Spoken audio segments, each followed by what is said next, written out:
மணி என்னையா? 10:30 மேல இருக்குங்க. 10:30 மேல நாளைக்கு வர வேலை என்னங்க செய்யறது? இங்க இருந்த பழைய மேனேஜர் அவர் கட்டில விட்டு சுத்தி பாத்துக்கிட்டு இருந்தாருங்க. அப்ப செவர் இடிஞ்சு விழுந்து அவர் அப்படியே உள்ள சிக்கி செத்து போயிட்டாருங்க. நீ ஏன்டா வருத்தப்படுற?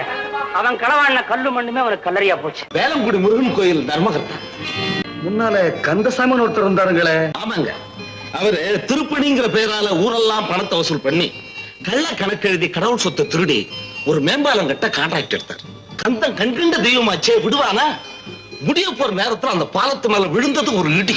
அதுக்கப்புறம் பாலத்தையும் காணோம், அந்த ஆளையும் காணோம். அவருக்கு அப்புறம் அந்த கோயிலுக்கு நான் தான் தர்மகர்த்தாவா இருந்து சேவை செய்துட்டு வரேன். பொண்ணா, முருகன் திருப்பணியாச்சே. அடுத்த மாசம் 9ஆம் தேதி. நமக்கு வேற எங்கேயும் கச்சேரி இல்ல. அன்னைக்கே வச்சுக்கலாங்க. அதுக்காக நாங்க உங்களுக்கு எவ்வளவு பணம் தரணும்னு மன்னிக்கணுங்க, ஏன் முருகனுக்குன்னா நான் பணமே பாக்குறது இல்லை. என் சொந்த